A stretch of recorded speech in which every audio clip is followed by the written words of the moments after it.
Hello నమస్తే, నేను journalist YNR. Andhra Pradesh Telangana విభజన తరువాత తెలంగాణ శాసన మండలి సెపరేట్ అయింది. తెలంగాణ శాసన మండలిలో 40 మంది ఎమ్మెల్సీలు ఉంటారు. సో ఎమ్మెల్సీ వ్యవస్థని, శాసన మండలిని రాజశేఖర్ రెడ్డి గారు ఉమ్మడి రాష్ట్రంలో 2004లో ముఖ్యమంత్రి అయిన తర్వాత మళ్ళీ తీసుకొచ్చారు. గతంలో ఉమ్మడి రాష్ట్రానికి ఎన్టీ రామారావు గారు ముఖ్యమంత్రిగా ఉన్న సందర్భంలో శాసన మండలి రద్దు జరిగింది. 2004 తర్వాత కాంగ్రెస్ అధికారంలోకి వచ్చిన తర్వాత శాసన మండలిని మళ్ళీ తీసుకొచ్చారు. సో శాసన మండలి వచ్చిన తర్వాత ప్రస్తుతం 2 విభజిత రాష్ట్రాల్లోనూ శాసన మండలి కంటిన్యూ అవుతుంది. ఆంధ్రప్రదేశ్లో శాసన మండలి రద్దుకి జగన్మోహన్ రెడ్డి గారు ప్రయత్నం చేశారు. బట్ ఆ ప్రయత్నం ఫలించలేదు. అక్కడ శాసన మండలి ఇంకా ఎగ్జిస్టెన్స్లోనే ఉంది. ప్రస్తుతం కూడా శాసన మండలి కంటిన్యూ అవుతుంది. అయితే ఆంధ్రప్రదేశ్ శాసన మండలికి ఎలాంటి ఇబ్బంది లేదు, కానీ తెలంగాణ శాసన మండలికి మాత్రం ఓ ప్రమాదం ఉంది.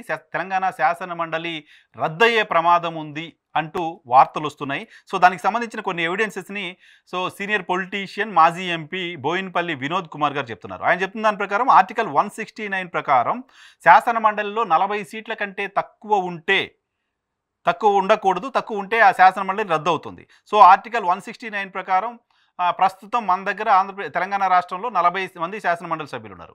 సో 119 మంది ఎమ్మెల్యేలు ఉన్నారు. ఒక ఆంగ్లో ఇండియన్ నామినేట్ చేస్తారు, అంటే 120లో 3వ వంతు అంటే 40 మంది శాసన మండలి సభ్యులు మనకున్నారు. సో తెలంగాణలో ప్రస్తుతం ఆంగ్లో ఇండియన్కి సంబంధించిన మెంబర్ని రద్దు చేశారు. రద్దు చేసినప్పుడు తెలంగాణలో ఉన్న శాసనసభ్యుల సంఖ్య కేవలం 119 మాత్రమే. 119 మంది మాత్రమే సభ్యులు ఉన్నప్పుడు శాసన మండలికి సంబంధించిన సభ్యుల సంఖ్య కూడా 39కి పడిపోతుంది. సో 40 కంటే తగ్గిపోతుంది. పడిపోయినప్పుడు ఆబ్వియస్లీ శాసన మండలి రద్దయ్యే అవకాశం ఉంటుంది.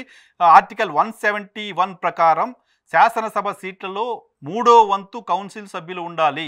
కానీ ప్రస్తుతం 119 మంది మాత్రమే ఉన్నారు కాబట్టి 3వ వంతు అంటే 39 అవుతారు, 40 కారు. సో అప్పుడు ఖచ్చితంగా శాసన మండలి రద్దయ్యే ప్రమాదం ఉంది అనేది ఎక్స్పర్ట్స్ చెప్తున్నమాట. ఈ నేపథ్యంలో ఆంధ్రప్రదేశ్ తెలంగాణ విభజన జరుగుతున్న సందర్భంగా అప్పుడు మనకు ఒక హామీ ఇచ్చింది కేంద్ర ప్రభుత్వం.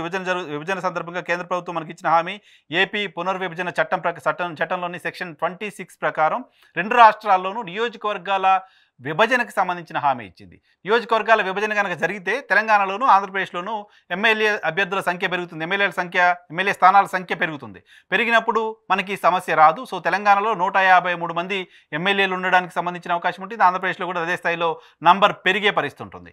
సో ఈ ఏపీ పునర్విభజన చట్టంలోని సెక్షన్ 26 ప్రకారం నియోజకవర్గాల పెంపు జరగాల్సి ఉన్నప్పటికీ 10 సంవత్సరాల కాలంగా అది అలాగే పెండింగ్లో ఉంది. సో కేంద్ర ప్రభుత్వానికి ఇటు 2 తెలుగు రాష్ట్రాలకు సంబంధించిన ప్రభుత్వాలు చాలా సందర్భాల్లో నియోజకవర్గాల విభజన చేయండి అంటూ అప్పీల్ చేసినప్పటికీ పార్లమెంట్లో తెలుగు రాష్ట్రాలకు సంబంధించిన ఎంపీలు అనేక సందర్భాల్లో నియోజకవర్గాల విభజన అంశాన్ని ప్రస్తావన చేసినప్పటికీ కేంద్ర ప్రభుత్వం 2026లో దేశవ్యాప్తంగా నియోజకవర్గాల విభజన చేసేది ఉంది, దాంతోపాటు అన్నీ కలిపి చేసేస్తా ఉంటూ సమాధానం చెప్తూ వచ్చింది.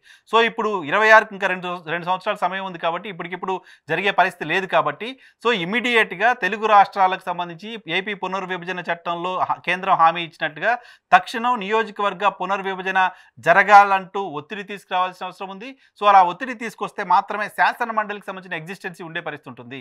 అదర్వైజ్ శాసన మండలి రద్దయ్యే ప్రమాదం ఉంటుంది. సో కాబట్టి ఆ దిశగా 2 రాష్ట్రాలకు సంబంధించిన ప్రభుత్వాలు ముందుకెళ్ళాలి, ప్రయత్నం చేయాలి, ఒత్తిడి తీసుకురావాలి కేంద్రం పైన అంటూ బీఆర్ఎస్ పార్టీకి సంబంధించిన సీనియర్ పొలిటీషియన్, మాజీ ఎంపీ బోయినపల్లి వినోద్ కుమార్ చెప్తున్నారు. సో ఆంధ్రప్రదేశ్లో ప్రస్తుతం అధికారంలో ఉన్న కూటమి సర్కారు, కేంద్రంలో అధికారంలో ఉన్న ఎన్డీఏ సర్కారు, 2 ఎన్డీఏ సర్కారులే కాబట్టి ఈ విషయంలో టీడీపీ అధినేత కనుక ఇనిషియేషన్ తీసుకొని, సో టీడీపీ అధినేతతో రేపు ఎలాగూ రేవంత్ రెడ్డి గారు కూడా మీటింగ్ అవుతున్నారు కాబట్టి తెలుగు రాష్ట్రాలకు సంబంధించిన ఉమ్మడి ప్రయోజనాలకు సంబంధించిన అంశం కాబట్టి వీళ్ళు కేంద్రం పైన ఒత్తిడి కనుక తీసుకురాగలిగితే, నియోజకవర్గాల పెంపు కనుక జరిగితే శాసన మండలి అలాగే ఉంటుంది. అదర్వైజ్ శాసన మండలి రద్దయ్యే ప్రమాదం ఉంటుంది అంటూ ఆయన మాట్లాడుతున్నారు. సో టెక్నికల్గా చూస్తే ఆయన చెప్తున్న దాని ప్రకారం మండలి రద్దు కావడానికి సంబంధించిన అవకాశాలు కనపడుతున్నాయి. సో దాన్ని అడ్డుకోవడానికి సంబంధించిన ప్రయత్నాలు ఖచ్చితంగా జరగాల్సిన అవసరం ఉంది.